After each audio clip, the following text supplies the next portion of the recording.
It is sahihly narrated that the Dajjal appeared in many different forms. However, the difference with the phenomenon of Satan is that the Dajjal is characterized by a stocky stature and can be seen by most people. These characteristics are very different from Satan.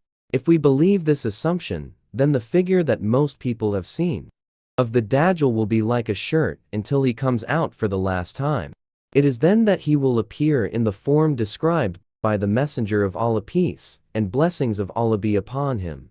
Based on this interpretation, it is easy for us to imagine the meaning of all the hadiths that speak about the Dajjal and also about Ibn Shayyad. As for him, there are at least two things.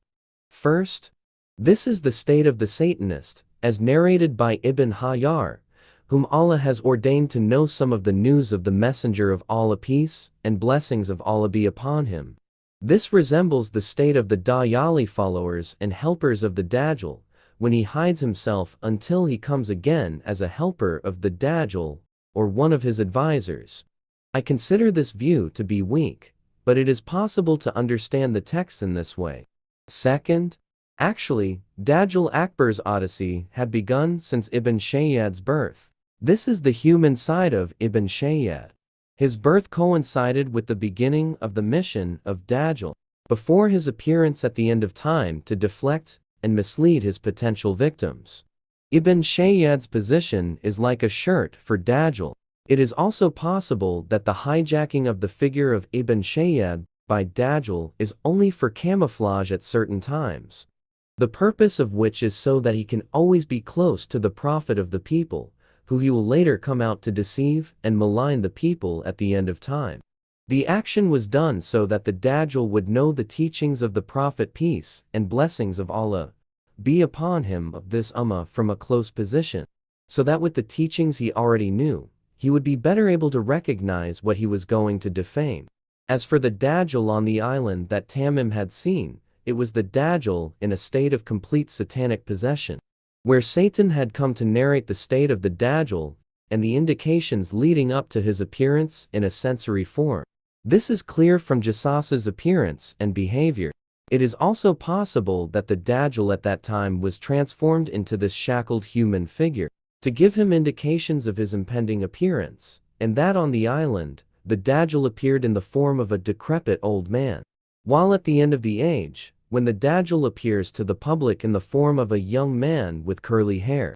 What is noteworthy is that the Prophet, peace and blessings of Allah be upon him, used an amazing method in confirming the truth of the story of Tamim, when he said, "Indeed, the story of Tamim amazed me. Indeed, his story agrees with what I have told you about the Dajjal and about Medina and Mecca.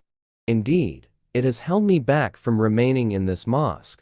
A story told by Tamim ad-Dari about a man who was on an island of islands in the ocean. The pattern of his words does not corroborate that the man described by Tamim was the Dajjal. Rather, it only confirms the similarity of the stories in some respects. It is true that there is a hint in one of the many hadiths that the Prophet, peace and blessings of Allah be upon him, openly declared the man on the island to be the Dajjal. His words also bring our understanding closer to what I have described, that we are dealing with a strange phenomenon that we cannot equate with our concepts and images as humans. The Dajjal on the island takes the form of a decrepit old man, while when he appears at the end of time, he will take the form of a young man. There are strong indications from the senior companions that confirm Ibn Shayyad's existence as the Dajjal himself. These inconsistent states of Dajjal, always changing appearance, only occur before his appearance at the end of time, which is what helps him spread his fitna. Based on the second opinion, we can easily understand the following points. 1. The Prophet's peace and blessings of Allah be upon him, description of the birth of Dajjal, with a number of characteristics and traits of his parents, should be taken literally. Thus what is meant by Dajjal here is Ibn Shayyad. So automatically the birth of Ibn Shayyad's baby is actually the first appearance of Dajjal. 2. The silence or tawak of the Prophet, peace and blessings of Allah be upon him, the determination of the state of Ibn Shayyad in the early days of the phenomenon of Ibn Shayyad. The concern of the Prophet peace and blessings of Allah be upon him on eve of his death for Ibn Shayyad, and his selection of the smoke sign associated with Dajjal Akbar as the guess by which he tested Ibn Shayyad corroborates the idea that Ibn Shayyad was in fact Dajjal Akbar, and suggests that the Prophet peace and blessings of Allah be upon him already had a number of indications to that effect. 3. The oath of some of the closest companions of the Messenger of Allah peace and blessings of Allah be upon him. To the belief that Ibn Shayyad was the Dajjal must be taken literally, for nothing is described of them, except that their oath served to corroborate their statement. 4. The firm stance of Umar, Abu Dar, Ibn Omar, Jabir, and Hafsha, D.H., that Ibn Shayyad is the Dajjal implies that they also have specific and strong evidence, which, of course, they got from the Messenger of Allah peace and blessings of Allah be upon him, confirming that Ibn Shayyad is the Dajjal. 5. The melting out of one of Ibn Shayyad's eyes without him realizing it, his breathing, and some information from him about some of the unseen, all corroborate that he is Dajjal Akbar, as well as a sign of the beginning of his appearance, and a sign of his increasingly powerful abilities. 6. Jabir radiyallahu anhu's firmness in his belief that Ibn Shayyad was the Dajjal, to the extent that even though Jabir radiyallahu anhu knew with his own eyes that Ibn Shayyad was dead or had converted to Islam, this shows that Jabir understood very well that he was dealing with a phenomenon that is changing for people. This phenomenon has several characteristics that make it special. In the firmness of Jabir's attitude is also implied affirmation that the knowledge he gained about Ibn Shayyad has reached the level of Kathi, certain knowledge, that does not leave the slightest possibility of the other. 7. The telling of the story of Tamim, in which the Dajjal appeared in the form of an old and decrepit man, was done by the power of Allah in order to draw the attention of the companions to Ibn Shayyad, to dispel the notion that the Prophet peace and blessings of Allah be upon him did not pay attention to this matter, and so that the companions would not be maligned during his lifetime. As for Ibn Shayyad's Islam and his entry into Medina, this does not prove that he is not the Dajjal. This is what Ibn Hajar said, because the Prophet peace and blessings of Allah be upon him said that the Dajjal will not enter Medina until the time of his fitna, and he will not marry anyone during that time. 8. If this is the case, then the spirit of Dajjal stayed in Ibn Shayyad's body from the time of his birth, so that Dajjal would be in a close position to gather information and understand the nature of the message, that he would deceive every believer in the last days. This spirit also settled in the body of an old man who was bound to an island. It is also the spirit that occupies and incarnates in the form of a curly-haired young man at the end of time, at the beginning of the fitna. Based on what I have already said, the oath of Omar, Jabir and Abu Dar radiyallahu anhum, that Ibn Shayyad was the Dajjal is as it should be. The senior companion's stance on it is also correct. The statement that the old man tied to an island was Dajjal Akbar was also true. There is no contradiction between these various statements and opinions at all, because we are dealing with a phenomenon that is very contradictory to the human condition. It would be a mistake to equate them based on reason and natural rules as they apply to us. We are not dealing with the human phenomenon that we can equate with the human condition. Rather, we are dealing with a special and extraordinary phenomenon that Allah, may He be glorified and exalted, has ordained to play the role of a character in one episode of the series of battles between truth and falsehood at the end of time. This is the closest and best method to compromise among the evidence and the most realistic concept without causing confusion in understanding it.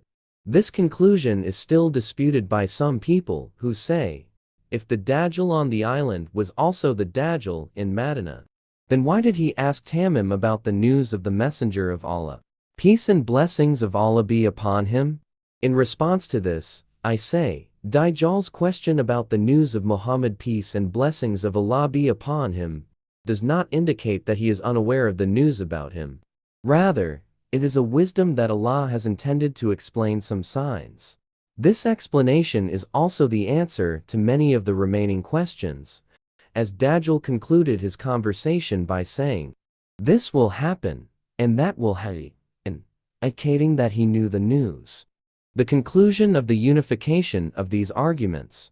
We say, may Allah help this ummah at the end of time, because the commander of the greatest fitna on earth, that all the prophets have warned their respective nations about, is also part of the fitna against this ummah. This commander, by Allah's providence, grew up in the first capital of this ummah at the time of his prophet.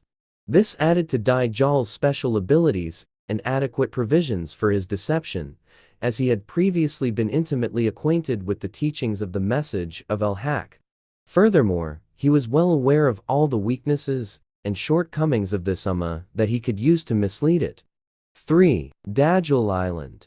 This title does not really interest me, because there is no benefit to be gained from discussing it. But in the course of explaining it, I came across a wisdom that is indicated by the hadith of the Messenger of Allah, peace and blessings of Allah be upon him, which prompted me to explain it. It is well known that Lakum and Judzam, the Tamimite tribes, and those who accompanied them in sailing, lived in an area close to the White Sea, and also close to the Red Sea.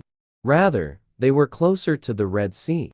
Physical evidence suggests that the sea they were referring to was the Red Sea, perhaps from the direction of the Gulf of Aqaba, or from another direction. This hadith implies that their ship was tossed by the waves of the ocean for a whole month, meaning that they were lost in the middle of the ocean for a month. That length of time, based on the conditions of the past, at least gives us an idea of the approximate distance or farthest area that the ship might have been able to reach when it was tossed by the waves of the ocean, perhaps reaching the Gulf of Aden, or a place closer to the Gulf, or a little further, namely the Arabian Sea. It is well known that before the Gulf of Aden there are hundreds, even thousands of islands, and perhaps the one in question is one of them. What corroborates this statement is that at that time Yemen was infiltrated by the Christians. Jassasa describes the characteristics of the place where the Dajjal will be with the word ad-Diyar monastery. It is known that monasteries are generally places used for worship by Christians. Moreover, Tamim ad-Dari himself at that time was still a Christian, and he did not deny Jassasa's words. Another evidence that corroborates this statement is the saying of the Prophet, peace and blessings of Allah be upon him. Behold, the Dajjal is in the Sea of Sham, or the Sea of Yemen. No, rather he is from the east. That is him. That is him from the east. That is him from the east. He gestured with his hand, pointing to the east. The noble Prophet, peace and blessings of Allah be upon him, gave a vague description of the two seas in which Dajjal might reside, the Sea of Sham and the Sea of Yemen. Then he gave more specific directions than that, and even emphasized that Dajjal comes from the east, and he no longer mentioned the sea. He did not mention the sea from the east. This is the amazing wisdom that the Prophet, peace and blessings of Allah be upon him, spoke of, and I will explain it as follows. The Prophet, peace and blessings of Allah be upon him, knew that there would be no benefit in telling us the exact location of Dajjal's island. Nor would there be any benefit in finding out where it is, because Dajjal is a special phenomenon that is part of the destiny of Allah. However, the appearance of Dajjal is certain, whether the location of the island is known or unknown. Therefore, the speech pattern of Tamim's story corresponds to the hadith about the two seas. So it is easy to determine the location of the sea in question from the direction of Tamim's statement about what sea he sailed in on his voyage. Then the Prophet, peace and blessings of Allah be upon him, hastened to turn away from talking about the place where the Dajjal will appear from the east, saying, "No, not even from the east.